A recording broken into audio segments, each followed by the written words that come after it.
Hey there, everybody. Hope you're doing good. I'm going to try to make this quick, so it's a short video. I had to chime in on this whole interview with the city auditor situation because, uh, one, it's something interesting that Long Beach has been getting quite a bit of media lately, particularly starting last year, from the news, KCAL 9 and Fox and NBC. It's very interesting. So I'm going to be posting several videos from the news going back to last summer, basically, and three different stories. The first video is obviously going to be about this interview with the city auditor. The next one is going to be about the efforts I went to revitalize the business district while it was being under attack and portrayed as a relatively safe place. And then the third is going to be how Fox News posted a hit piece on Belmont Shore and tried to detract from the revitalization that's going on.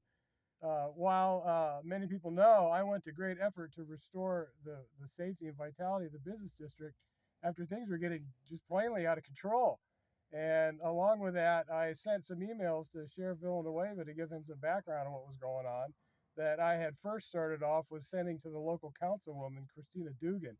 So this video is basically my kind of summation of this interview with the city auditor and the way it was all handled. They touched on the important issues, but they didn't press her for any real answers. And when it got hot, she got so afraid she wanted to turn off the cameras. So this whole deal with homeless services is just one aspect of the city's the way they're running the government here. And you got to remember something, all right? It isn't just a general fund that they want to get their hands into. The city's handle, the amount of money that comes in and out of the city can be skimmed. Do you understand? Think about how much money goes through the city and how much of that can be troughed off. Okay, that's the real money. Think about that. All right, that's like the Long Beach political mafia look at our city like it's a casino. Okay, and this whole bit with the homeless services is just one small example. They need to do a forensic accounting of where the money went and who it went to. That would be extremely enlightening. So this interview is meant to kind of gloss over the whole issue and support the city implicitly, while making it look like these are all just management questions and human error, when it's all really corruption. You notice how that word never came up. Just the word investigations was enough to send a chill through City Hall. So yeah, that's my take on the interview with the city auditor. Um, and then the KCAL 9 news story was meant to make the burglaries that were going on repeatedly throughout the shore being conducted by a bunch of juvenile delinquents that were being let run wild. They started at my friend's store and they got attacked four different times. And this was all exactly when him and I tried to start the window security protection company, providing the same bulletproof sheeting that he actually had another contractor put on his store. He was so impressed with it, he decided, let's start a business. And we tried to do that last year, and then his store came under attack, four different times. And it was only after they gave up throwing sledgehammers at the front of his store, which is in the NBC video. You see the video begins with the kids standing in the doorway of my friend's store throwing sledgehammers at the polycarbonate sheeting, and they're just bouncing off. So they gave up on this fourth attempt to break in and ransack the place and put him out of business and potentially put our new business out of business. They gave up and went down the street and smashed their way into Sweet Jill's, and then it's an uproar. Okay. And before I forget to mention it, they arrested these two kids. They tried to make them sound like children when they were more like mid-teens, and nobody was charged. After all of this, after thousands upon thousands of dollars in felony after felony conducted by these kids, nobody actually got charged for it. Okay, so keep that in the back of your mind when you watch the video about the burglaries. And then, so back to the last video, which is going to be the hit piece on Belmont Shore.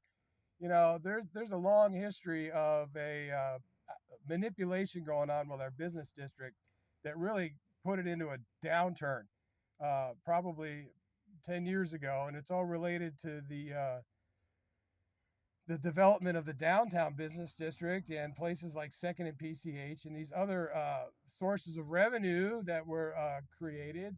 Belmont Shore used to be the destination in Long Beach. It was the best place to live. You didn't even need a car. You could just come home and walk around, and you had everything you needed. I used to call it Mayberry on the beach. And then as soon as they opened up these new cash cows, Belmont Shore started taking a hit. They started pulling music permits. There started to be all kinds of complicated business deals going on with new players that were brought in. It was all very shady. While even in Belmont Shore, all of the billboards were promoting different specials at the new clubs and all these other establishments downtown, meant to draw away our college crowd, which used to always come down there on Thursday nights and would kick off the weekend, with Thursday, Friday, Saturday, and Sundays being the economic drivers of the business district. All that business got basically sucked out of Belmont Shore, and the powers that be here want to keep as much money as possible going to these destinations while Belmont Shore suffers.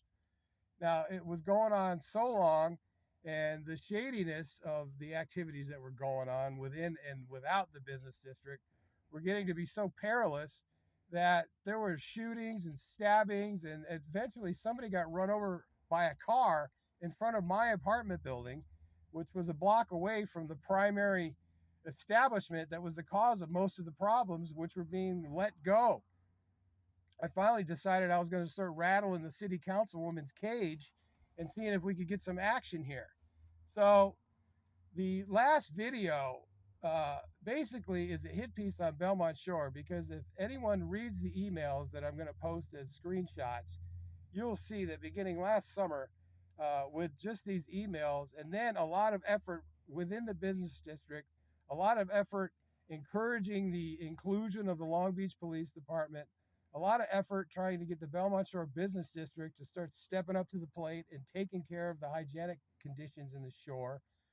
A lot of it took a long time. I started trying to encourage the clubs, to encourage the college kids to come back on Thursday nights. I was hoping that we could start getting some live music permits here in the shore, where some of these gateway establishments at either end of Second Street could have things like pianos or live music, and some of the other establishments within the shore, such as Dogs or Panama Joe's, even could have live music over the weekends. All of these things meant to encourage and revitalize the business district, which, by the way, has been going great. And despite this hit piece from Fox News, the Belmont Shore Business District is doing pretty good. I talked to some of the small shop owners, and they tell me business is good. I can see when I'm out there in the district during the day, and especially on the weekends and in the evening, there's a lot of people out there, a lot of families. You can tell there's a lot of people that are here again that were visitors before, and they feel safe.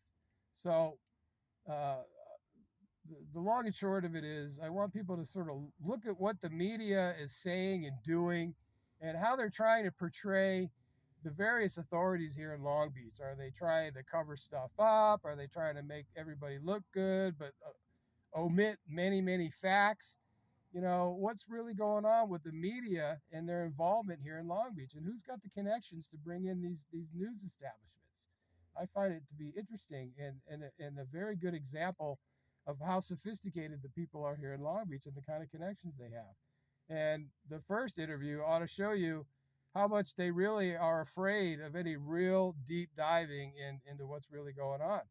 And I really hope that this new group of folks from the city that have decided to get involved in the council races, that are talking the right language about transparency and audits and getting down to the nitty gritty here, I really hope that they can actually find themselves elected, and we can actually start moving forward on this stuff, and we can hopefully recover our city. So yeah, we got the media playing games and putting out propaganda pieces to spin very important issues one way or another, but you don't get any real facts. And what I find interesting, another thing before I forget, is how this investigation that city auditors are conducting is probably going to last till the end of summer. And I predict it's going to last till past election day. All right. I think that's why they threw that little tidbit in. So, yeah, it's amazing. All the stuff that's been going on. and how you're getting such heavy involvement from the media, the news media here. So people ought to start paying attention to this. So, all right, it's kind of a long rambling one, but I think people really have an opportunity here to start seeing the media a little more skeptically, a little more analytically. What's the underlying message here? What's the implication? All right, take care, everybody.